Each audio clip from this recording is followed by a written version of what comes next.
In this episode, we're going to talk about how to build a huge business in a crowded market. We're going to tell a story about an entrepreneur who did this, and we're going to discuss some ideas and ways to come up with ideas when you spot a trend.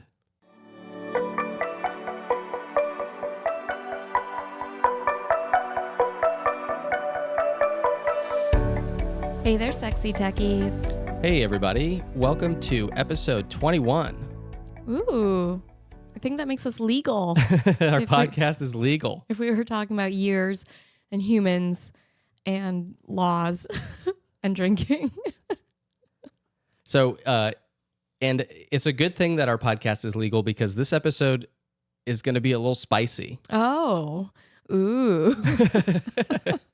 You would know that if you read the show, like the research that I did that I always send to you. What are we talking about? Okay, please continue as I open the file. So today's story starts out with an entrepreneur named Nicole Holloman. Okay. Maiden name Baker. Nicole Baker Holloman, okay? Okay. So Nicole is an entrepreneur. She has a life coaching business. Okay. She's a life coach. Cool. She's also a podcaster. Mm-hmm. And her podcast is called Imperfect Success with Life Coach Baker. Okay? It's a mouthful. Yep. It is. Okay, and that's like the before. Okay? So like there's a transition coming, but like we have to get there. Okay. Okay? So originally, she starts out, she's a life coach. She uses her podcast as a lead acquisition channel to get leads for her life coaching business, basically. Right. But she really likes podcasting. And she actually pays for a course. Like she enrolls in a course with a coach to help her become a better podcaster. Oh, interesting. Okay. So she actually learns a lot about podcasting while she's doing this. And while she really likes podcasting, she's in a field that's very crowded. Like life coaching. Life coaching, yeah. Yeah, life coach podcasts. I didn't even really, I mean, I've heard the term life coach, but like I didn't really know what they did. Oh. So I looked it up. Yeah, so a life coach is a person who counsels or encourages people through personal or career challenges. Are you familiar with life coaching? I am. I wanted to be a life coach, actually. Oh, okay. In a previous life. I didn't know this about you. Yes. You could have counseled me. I could have. Yeah. I mean, you still can. Well, I needed a life coach to tell me to be a life coach. I didn't have one. So her podcast was pretty small. It started to grow a little bit after she went through this course, but she found it difficult to grow in this crowded space and like difficult to stand out. And she didn't say this, but I got the feeling that it wasn't her dream. Yeah. Even though like she wanted to be a life coach and she, enjoyed doing the podcast. It just didn't, she wasn't loving it. Yeah, right. It wasn't her passion, it seemed like, although maybe before she would have said it was. Mm-hmm. Interesting.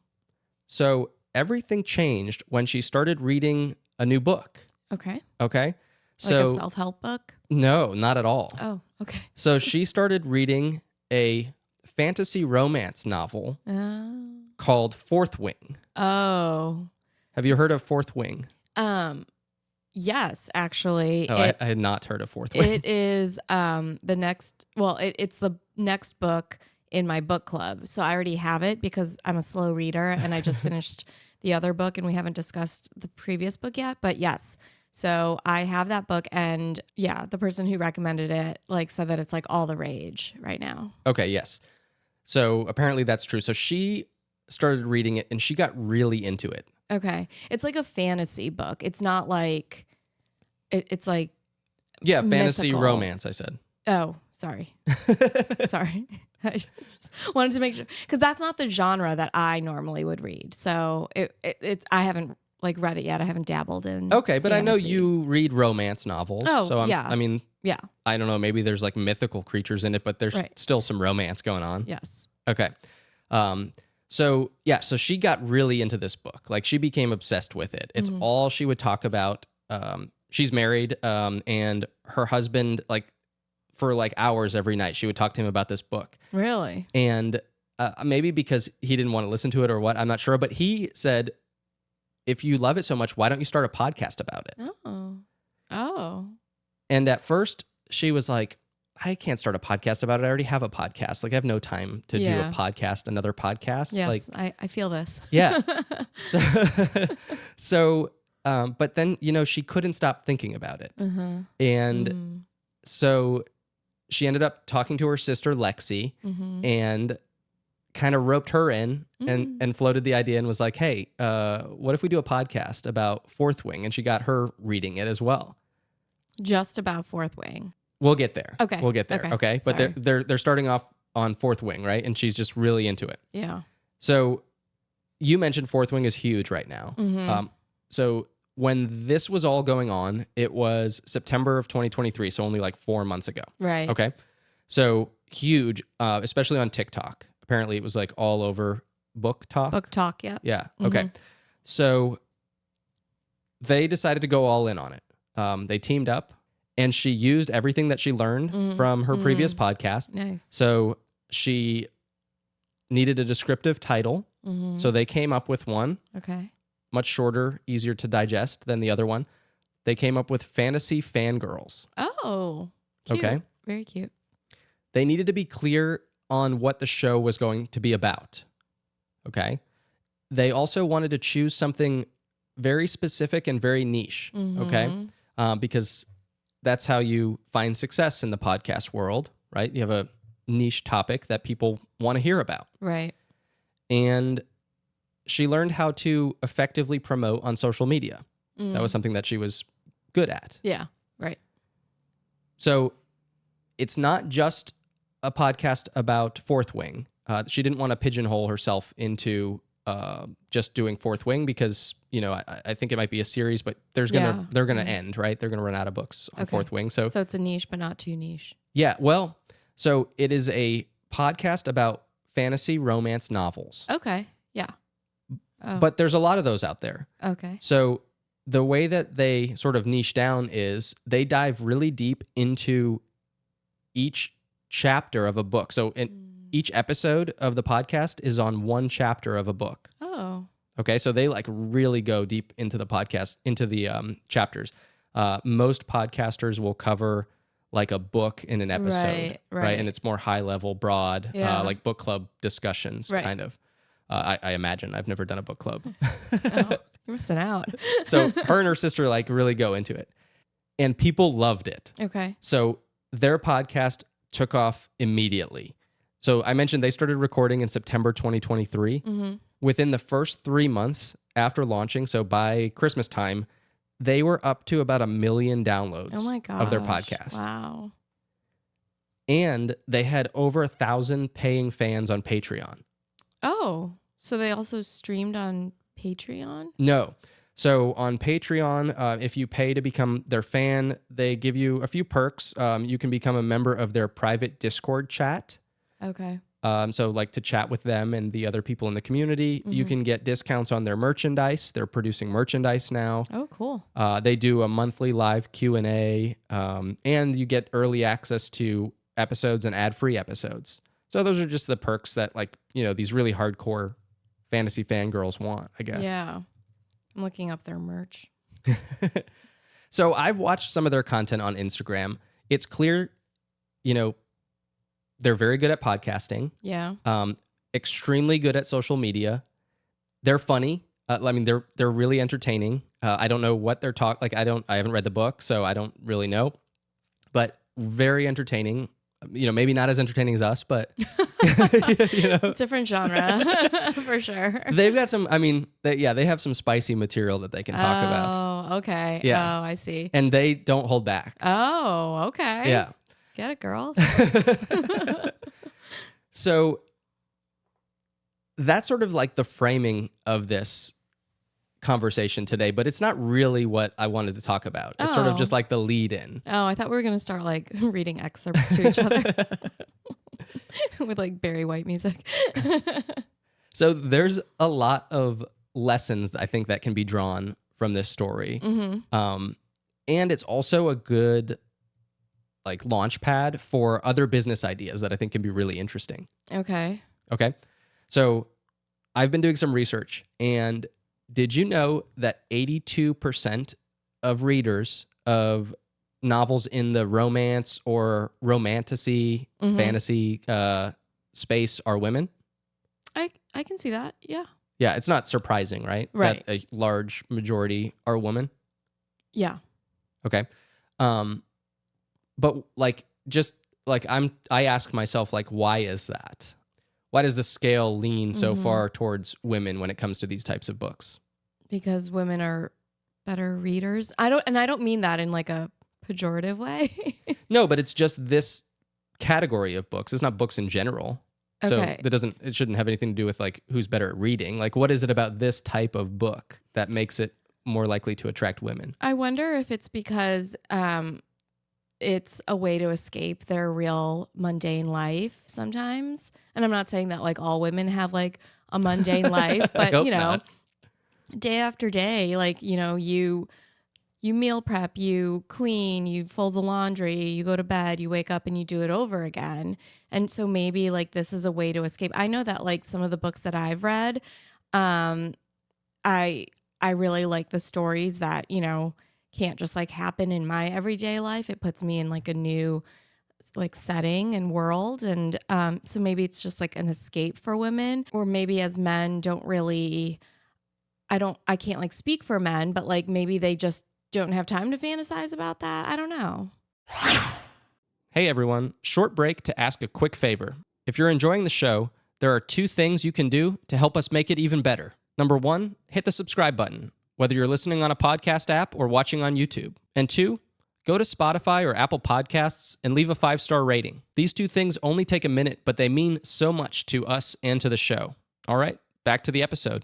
I mean, that could be it. Like, that's one possible explanation. I don't know. I mean, I don't think that women's lives are any more mundane than men. So what I started to think about was, what's the corollary for men, right? For this space? Like, what's something that large of a percentage of men are doing and that small of a percentage of women are enjoying, right? Watching sports all day.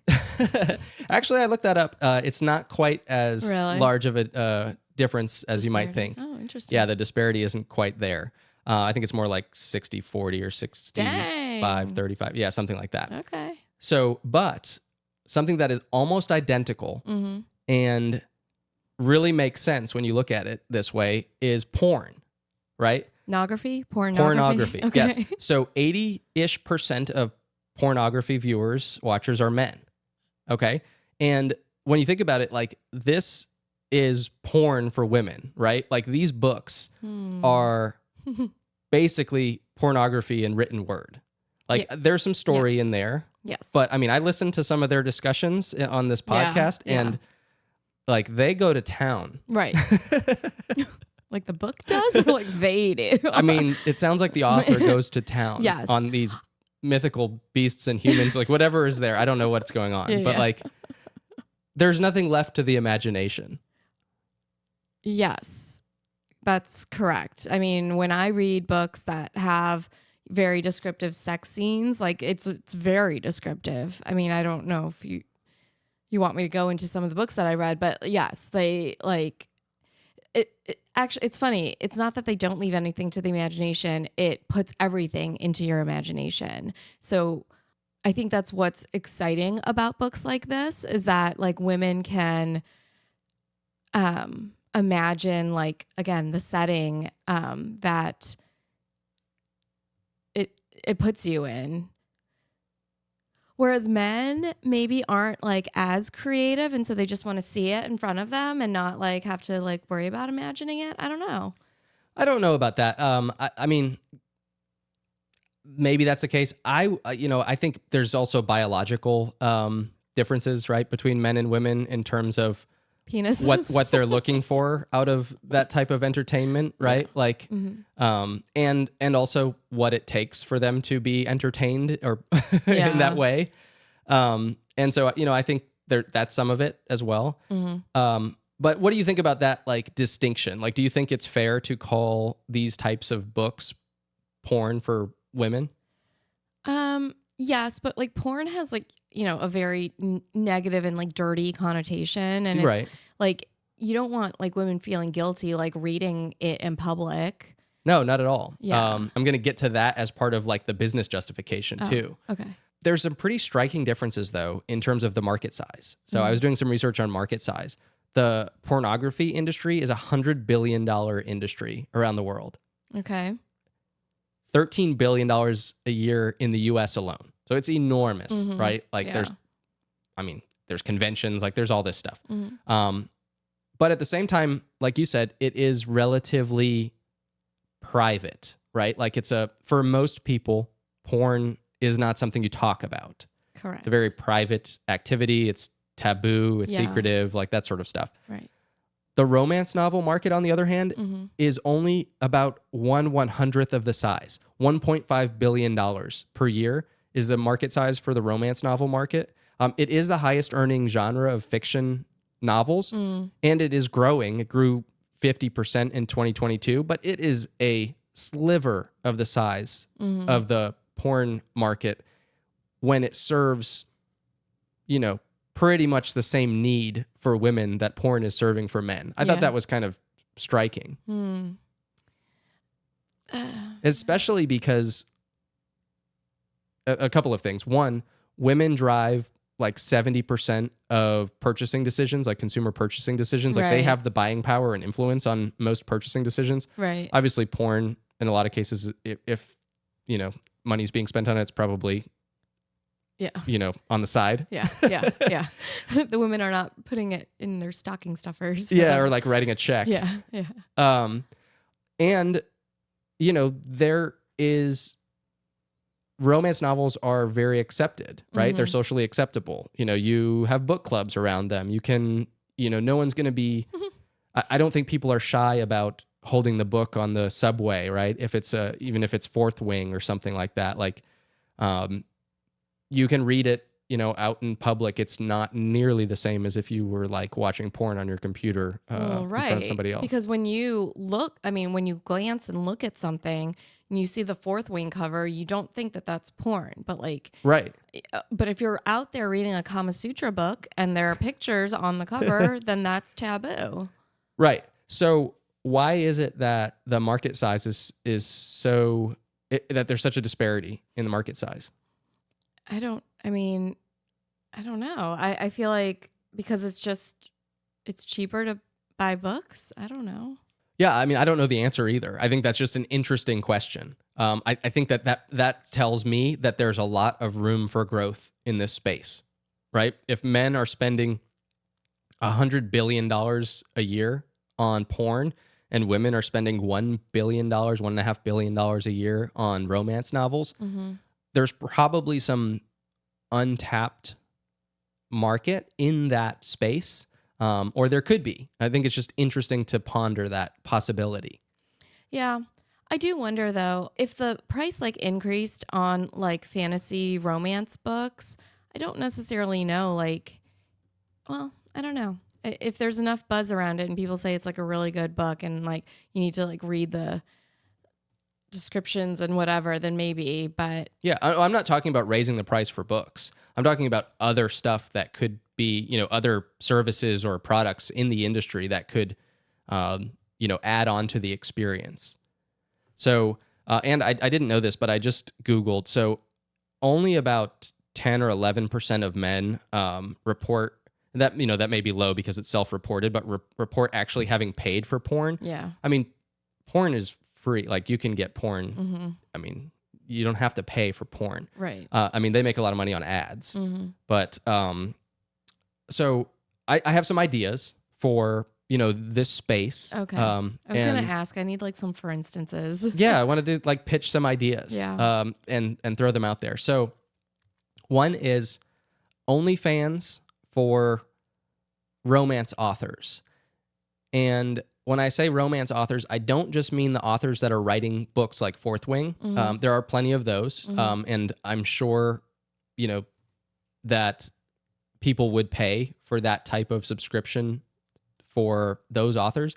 But there's also a lot of amateur romance authors out there writing short stories and novels on sites like Literotica and Wattpad is another one. And I think, I'm just looking at what's available in the male-centric market and thinking if you shift that to the romance novel market, so you could have, obviously it's not going to be the same type of content on this OnlyFans, but it's like I pay you for a subscription for, maybe additional chapters that you only release on OnlyFans, right? Like short stories, like spin-off, that sort of stuff. Yeah. Yeah, so, that's a good idea. I mean, there's lots of content. Plus, you can be in a community, right? Like Fantasy Fangirls are doing. Like you can create that type of community off of this OnlyFans or whatever platform for these authors. Yeah. And I'm sure there are probably services out there that you can do this with. I know like there's Patreon, right? You can use Patreon for anything, but because you can use Patreon for anything, it means they can't really customize it to a specific niche. So anytime you have something like that, that product is sort of ripe for unbundling. So if you think of like Craigslist, for instance, Craigslist was an extremely popular website, especially in like around 2000, right? Yeah. And it's still popular, but nowhere near what it used to be. And part of that is because startups picked off like every section of Craigslist and unbundled it. So like Craigslist had like home rentals. Yeah. Airbnb took that, right? It had services like hire a developer. You have Fiverr and Upwork. It had dating, like personals, right? Like classifieds. Now we've got Tinder, discussion forums. You've got Reddit. So like, and each of those startups was able to build a better user experience because they tailored it to the problem they were trying to solve. Right. So Patreon's great because anyone can use it, but that also means they're not going to build features for, romance authors, right? Because they also have open source software developers, right, on there, and musicians, and all these different creators and people that need different services. Right. So that's just one idea. Yeah. Another, and this is more analogous to the male side of the spectrum. Think of shows like Bridgerton, right? Like Bridgerton is basically softcore porn. Yes. Right? Yeah. Like we watched surprisingly Bridgerton. So. Yeah. At least the first season was. I think they toned it down a little bit. They did, but there's always like a racy sex scene. Yeah. Yeah. But like imagine if there were, if these TV production companies like Netflix or whatever, and this will probably happen, like licensed Fourth Wing or spin-offs, not even Fourth Wing, but like it seems like there are very few of those types of shows. Like, I mean, I can name Bridgerton. I'm sure there's a couple others. I don't know how many that are on Netflix like that, but nothing that blew up like Bridgerton did in that way. Yeah. There was like that show, like Sex Education. I mean, it wasn't like I felt like that.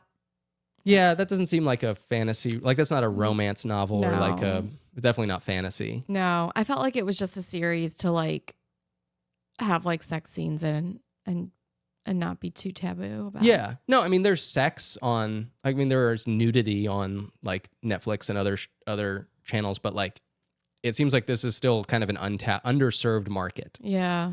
Yeah. I know what you mean. Yeah, so I think there's a lot that could be built in this space, and like this exercise I thought was interesting, not because of like I'm interested in building anything in this space. I just think there are questions that you can ask yourself to sort of figure out, like in these markets, these huge markets, especially when there's this trend that you see, and you're like, all right, how do I take advantage of this trend? And I want to start a business around it, especially if you're into this kind of stuff. These are just some like frameworks that you can think of and for coming up with ideas in these spaces. Yeah. I think that's kind of cool. Yeah. I do have a word of caution though, when you're trying to like think of business ideas, and this would apply to me in this conversation. It's very difficult to come up with a good business idea in a category that you are not the target customer or like very close to the target customer. So like you have a like very close relationship with someone who is the target customer and you can learn from them. it's also very easy to come up with bad ideas that seem good to you because you don't know the market very well. And you're like, oh, I bet they would use this, or I bet they would do this, right? And I've actually seen people do that, and they just, I mean, it's just a huge failure because, you know, they're like, oh, I bet they would use this website because, you know, it is, you know, they do see a tangent in another industry, and they're like, oh, we'll just plop that into this and they'll love it. Right. And that may not work at all. Yeah, right. It's like you don't know the market because you're not a user yourself. And so you don't really understand what people are looking for. Well, and that's definitely true. And that was my original point. But also, I just thought of this, like, I've seen it also where it can come across as very inauthentic when you as an outsider try and build something. Like, think about if me, like if I, you know, non-reader of these novels, you know, built this platform and, you know, approached women readers and said, hey, I built this, use it, right? Yeah. Like, and I know nothing about the space. Right. And it's not because I'm a man. Like, a man could do this if they were in that community and like knew people and that sort of stuff, but that's not me. Right. Right. So some advice, I guess, if you're, you know, looking to do something like this. One, try to come up with business ideas where you are in the target audience, right? It's a space you know, or it's a space where you actually have the problem. Right. Like you're actually struggling with something and you're like, this could be better because of something. Yeah. I mean, if it's not you, I mean, get a co-founder who is in that space. Like, that would be ideal. Like, that's number one. Number two, if you can't do that for whatever reason, you better really get to know the user persona, like the customers in that space. Like, you should immerse yourself in the space and learn it as best you can. Yeah. Would you say like with an open mind or with a critical mind? Because, you know, let's say you were like, oh, you know, I feel like I could make a really good business idea in this like romance fantasy world. I'm going to start reading these books. Would you be cynical about it and be like, oh, you know, reading these books, I can see like a lot of room for improvement? Or would you just like dive headfirst right in and be like, I wonder what it is that makes people really excited about this. I'm going to shift my mindset to be like that. You know, if you're trying to understand if you're just trying to immerse yourself, I would just say read the book, just learn what it's about. Yeah. I mean, but really you're going to learn more by talking to people who are in that market. So like find out what they love about it, what they don't like about it, what else they would like. You're trying to find out what else they would pay for, and you know you like to talk about problems. Like that's what we like to talk about, like finding the problems. That's harder when it comes to entertainment because it's not really like a problem per se that I have. You know, as the end user, it's more of what am I willing to spend money on, and where's like the fan appeal, maybe. I'm not sure what the best way to put that is, but like, what do people go crazy for? And how can you give them more of that? Right. That's what these fantasy fangirls tapped into, right? Like they found millions of users who want nothing more than to hear people, you know, when they're done reading, they don't want to be done with that book, right? Like they want to stay in that, like going back to what you said, they want to stay in that fantasy world and in that community. Right. It's almost like the book's still going on, right? Because people are still talking about it. And by going deep into each chapter, they're really making it last. Yeah. No, that's... They've got stamina, that's for sure. I think that's really cool that they found what works. And they also, and it still caters to what they're interested in. And I think that's just like such a home run. Yeah, for sure. And lastly, if you can spot a trend, preferably early, like while the trend is still on the upswing before it's peaked, and you can ride that wave, you can have a really successful business. I mean, and you know, there's not room for just one of these businesses, right? It's not like, oh, somebody's already doing that, I'm too late. Right. Like if you can differentiate yourself, I mean, there are other podcasts, right? If somebody wanted to become a podcaster in this space, like you could take a different approach to it, right? And you could probably still get a huge audience.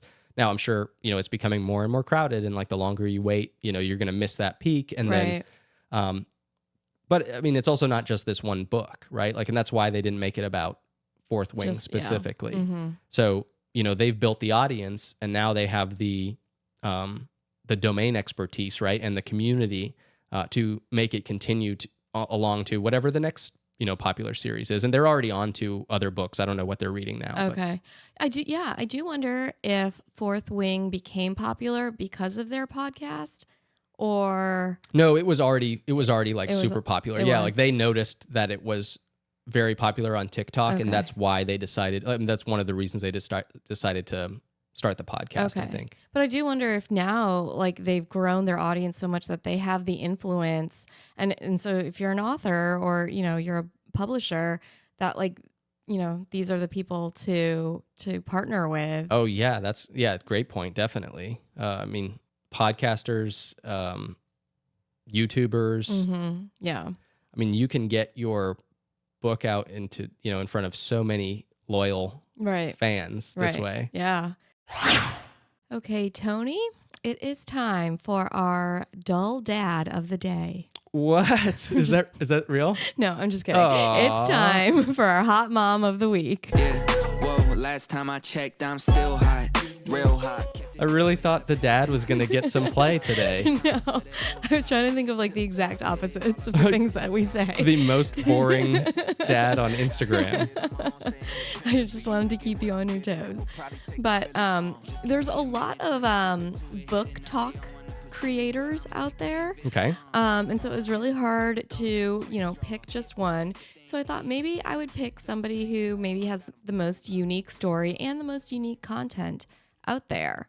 So our hot mom of the week this week is Stephanie Hockersmith, and her handle is @PieLadyBooks. It's a unique handle. It is. And once you search for her, you'll see why.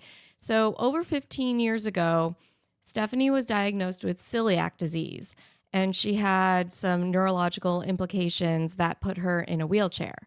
So looking for a way to heal, she, she became gluten-free. She had a gluten-free diet, and she turned to her two favorite things to help her heal with this. One was reading, and the other was gluten-free baking.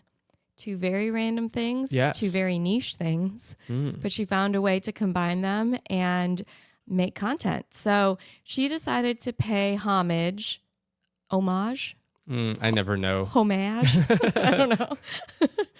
She paid tribute to her favorite book covers by baking pies that were inspired by them. And so some things that I started noticing as I was part of this book club is that book covers are gorgeous works of art. They're not just regular like leather-bound books anymore. And while there are still some of that, and those are classic and beautiful, there's brilliant colors on some like book art, and there's, subtle like nuances that kind of tell the story of what you're about to read in book cover art.